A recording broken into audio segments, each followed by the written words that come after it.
Revenons sur un aspect de ce quinquennat avec vous, Benoît Mouratchol. Merci d'être avec nous. Vous êtes un expert en armement, vice-président de l'ONG ASER, Action Sécurité Éthique Républicaine. Revenons donc sur ces 5 ans durant lesquels la France n'a jamais autant vendu d'armes.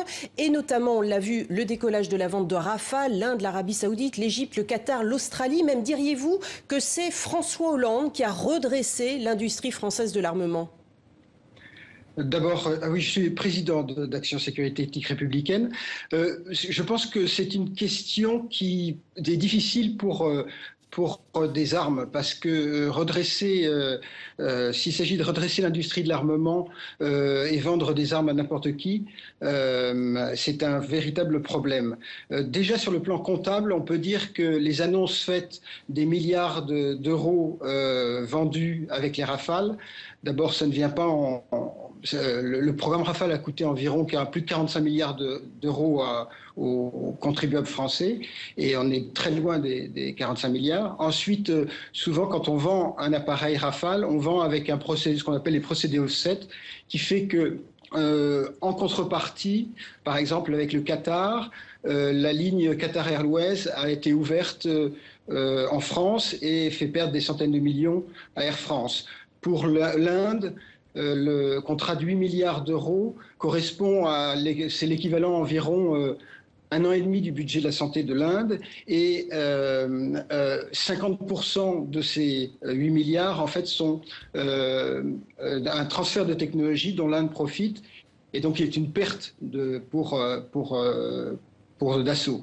Donc la question d'un redressement, même si les chiffres sont, quand ils sont annoncés sans analyse, sont impressionnants, 16 milliards l'année dernière et 20 milliards, 16 milliards en 2015 semble-t-il, et 20 milliards pour 2016, sont impressionnants. En fait, il faut arriver à les décomposer et à voir ce qu'il y a derrière. Oui, les commandes ont plus que doublé par rapport au quinquennat précédent, environ 80 milliards contre 32. François Hollande est-il finalement particulièrement talentueux en VRP de l'industrie de l'armement française, ou est-ce dû aussi à la conjoncture? La vente d'armes au niveau mondial a augmenté de 14%, me semble-t-il, sur cette période du quinquennat. Oui, alors c'est vrai qu'il y a une demande supplémentaire au niveau international, et notamment avec les pays du Golfe. C'est un contrat tacite entre l'Arabie Saoudite et les États-Unis pour permettre aux États-Unis de payer leur industrie de l'armement.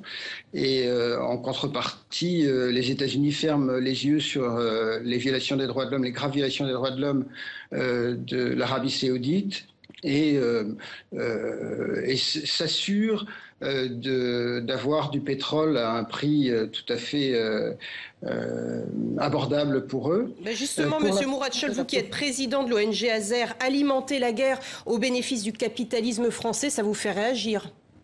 Alors, la question du capitalisme, ASER n'en juge pas, mais ce que l'on critique, c'est que la France, et notamment François Hollande, s'était engagé sur une éthique en matière d'armement en 2012, ce qui est un des rares présidents d'ailleurs à l'avoir fait, et on s'est aperçu que cette éthique des droits de l'homme a disparu très très vite, au profit justement des industriels, non pas de la France, mais des industriels.